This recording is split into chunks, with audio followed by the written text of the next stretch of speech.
अस्सलाम वालेकुम दोस्तों, मैं ਤੁਹਾਡਾ ਭਰਾ ਮੀਆਂ ਮੁਹੰਮਦ ਅਫਜ਼ਲ ਬੱਟੂ ਤੇ ਤੁਸੀਂ ਵੇਖਦੇ ਪਏ ਹੋ ਡਿਜੀਟਲ ਕਿਸਾਨ ਪਾਕਿਸਤਾਨ। ਕਿਸਾਨ ਵੀਰ ਬ్రో ਬੈਕ ਸਾਈਡ ਤੇ ਰਫੜ ਭਰੀ ਪਈ ਹੈ ਤੇ ਇਸ ਨੂੰ ਕਦੋਂ ਕਰੂ ਮੈਂ MF 385 ਨਾਲ ਤੇ ਪਿੱਛੇ ਜਨਾਬ ਪਿਟਲਰ ਤੇ 3in1 ਹੈ। ਇਸ ਦੀ ਪਰਫਾਰਮੈਂਸ ਵਿਖਾਣੇ ਹੈ, ਨਾਲ ਹੀ ਗੱਪਸ਼ਪ ਕਰਨੇ ਹੈ ਤੇ ਨਾਲ ਹੀ ਦੱਸਣੇ ਜਨਾਬ ਤੇ ਕਿਹੜੀ ਮੁੰਜੀ ਲੱਗੂ ਹੈ। ਆਓ ਚਲਿए ट्रैक्टर वाल। अस्सलाम वालेकुम जी। वालेकुम सलाम। शायद भाई की हाल है? शुक्र है ਤੇ ਮੀਆਂ ਸਾਹਿਬ ਮਾਸ਼ਾਅੱਲਾ ਮੁੰਜੀ ਦੀ ਤਿਆਰੀ ਹੋ ਰਹੀ ਹੈ। ਹਾਂਜੀ ਤੇ ਕਿਹੜੀ ਆਪਾਂ ਲਗਾਣੀ ਹੈ? ਇਹ ਰੀਫਾਈਨ ਰੀਫਾਈਨ ਲਗਾਣੀ ਹੈ। ਜੀ। ਇਹ ਮੈਨੂੰ ਦੱਸੋ ਵੀ ਰੀਫਾਈਨ ਜਿਹੜੀ ਹੈ ਕਿੰਨੀ ਕੁ ਪੈਦਾਵਾਰ ਦੇ ਜਾਂਦੀ ਹੈ? ਇਹ ਰੀਫਾਈਨ ਜੀ ਬਸ 40-50 ਮਨ ਐਂਡ 60 ਮਨ ਦਾ ਨਿਕਲ ਆਉਂਦੀ ਹੈ। ਹਾਂਜੀ। ਤੇ ਰੇਟ ਕਿੰਨਾ ਕੁ ਰਹਿੰਦਾ ਹੈ? ਰੇਟ ਮੁxtਲਫ ਹੈ ਜੀ, ਕਦੇ ਵਾਵਾ ਰਹਿ ਜਾਂਦੇ ਨੇ, ਮਸਲਾ ਜਿਵੇਂ ਇਸ ਦਫਾ ਜ਼ਿਆਦਾ ਲੱਗੇ ਹੋ ਸਕਦਾ ਰੇਟ ਨਾ ਮਿਲੇ। ਨਹੀਂ ਵੈਸੇ ਕਿੰਨਾ ਰੇਟ ਰਹਿੰਦਾ ਓਵਰਆਲ 2500 3000 ਤੱਕ। 2500 3000। ਹਾਂ, 3500 ਲੇਕਿਨ ਕਦੀ ਤੱਕ। ਕਦੀ 3800 ਤੱਕ ਵੀ ਚਲੀ ਜਾਂਦੀ ਹੈ। ਚਲੇ ਜਾਂਦੇ ਸ਼ਾਇਦ ਭਾਈ ਕਿੰਨੇ ਦਿਨ ਚ ਤਿਆਰ ਹੋ ਜਾਂਦੀ ਹੈ? ਇਹ ਜੀ 80 ਤੋਂ 90 ਦਿਨ ਦੇ 80 ਤੋਂ 90 ਦਿਨ ਚ ਤਿਆਰ ਹੋ ਜਾਂਦੀ ਹੈ। ਹਾਂਜੀ। ਤੇ ਸੁਣਾਓ ਆਪਾਂ ਪਿਟਲਰ ਨਾਲ ਫੇਰਦੇ ਪਏ ਹਾਂ, ਹਾਂਜੀ। ਇਹ ਕਿਹਦਾ ਲੱਗਿਆ ਤੁਹਾਨੂੰ? ਇਹ ਜੀ ਬਿਹਤਰੀਨ ਕੰਮ ਹੈ। ਪਹਿਲੇ ਹਲ ਵਾਹੀਆ ਮੁੜ ਸੁਹਾਗਾ ਫੇਰੀਆ ਤੇ ਰਫੜ ਫੇਰਿਆ, ਇਹ ਇੱਕੇ ਵਾਰੀ ਕੰਮ ਹੋ ਜਾਂਦਾ ਹੈ ਤੇ ਬਿਹਤਰੀਨ ਕੰਮ ਉਹਦੇ ਨਾਲ ਜ਼ਿਆਦਾ ਅੱਛਾ ਹੋ ਜਾਂਦਾ ਤਿੰਨੇ ਹੈ। ਕੰਮ ਹੋ ਜਾਣ। ਹਾਂਜੀ, ਤਿੰਨੇ ਤੇ ਕੰਮ। ਉਮੀਦ ਹੈ ਵੀ ਇੱਥੇ ਪਾਣੀ ਜਿਹੜੀ ਆਪਣੀ ਜ਼ਮੀਨ ਰੁਕੇਗੀ। ਹਾਂ, ਇਨਸ਼ਾਅੱਲਾ ਰੋਕੇਗੀ।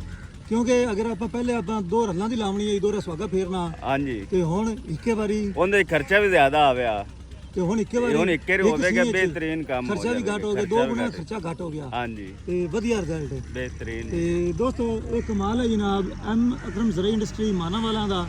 ਤੇ ਇਸ ਦੀ ਪਰਫਾਰਮੈਂਸ ਚੈੱਕ ਕਰ ਲਓ, ਸਕਰੀਨ ਤੇ ਨਜ਼ਰ ਆਉਂਦੀ ਪਈ ਹੋਵੇਗੀ। ਤੇ ਮੈਂ ਕਹਿੰਦਾ ਵੀ ਕਮਾਲ ਹੈ। ਤੇ ਟਰੈਕਟਰ ਤੇ ਕਿਸੇ ਕਿਸਮ ਦਾ ਲੋਡ ਕੋਈ ਨਹੀਂ ਹੈਗਾ, ਕੋਈ ਲੋਡ ਸ਼ੋਡ ਨਹੀਂ ਹੈਗਾ ਜੀ।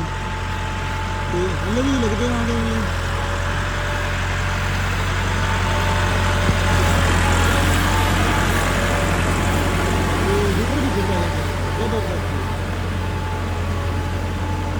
अस्सलाम वालेकुम जी। वालेकुम ये सब की हाल है? ठीक ठाक ये सब सुना वा नवा तोहफा हाँ जी, बहुत बहुत बेहतरीन है, ਵਧੀਆ ਹੈ। बहुत फर्स्ट क्लास, ਇਹਦਾ ਫਾਇਦਾ ਹੋਵੇਗਾ? बहुत फायदा जी, बहुत फायदा।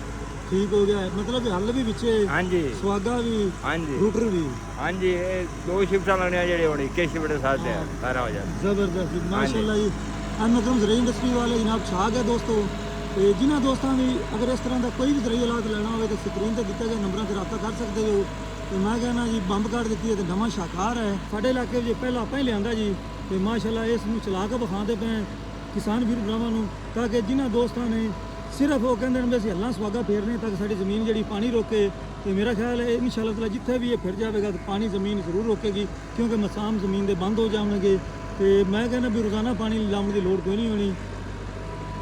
ਹੱਲ ਵੀ ਅੱਗੇ ਪਿੱਛੇ ਰੂਟਰ ਪਿੱਛੇ ਸੁਹਾਗਾ, ਤਿੰਨ ਕੰਮ ਇੱਕ ਵਾਰੀ ਹੁੰਦੇ ਜਾਂਦੇ ਨੇ। ਤੇ ਕਿਸਾਨਾਂ ਵਾਸਤੇ ਜਨਾਬ ਇੱਕ ਤੋਹਫਾ ਹੈ। ਤੇ ਹੁਣ ਮੈਨੂੰ ਦਿਓ ਇਜਾਜ਼ਤ, ਤੁਹਾਡਾ ਭਰਾ ਮੀਆਂ ਮੁਹੰਮਦ ਅਫਜ਼ਲ ਬੱਟੂ। ਅੱਲਾਹ ਹਾਫਿਜ਼। ਪਾਕਿਸਤਾਨ ਜ਼ਿੰਦਾਬਾਦ।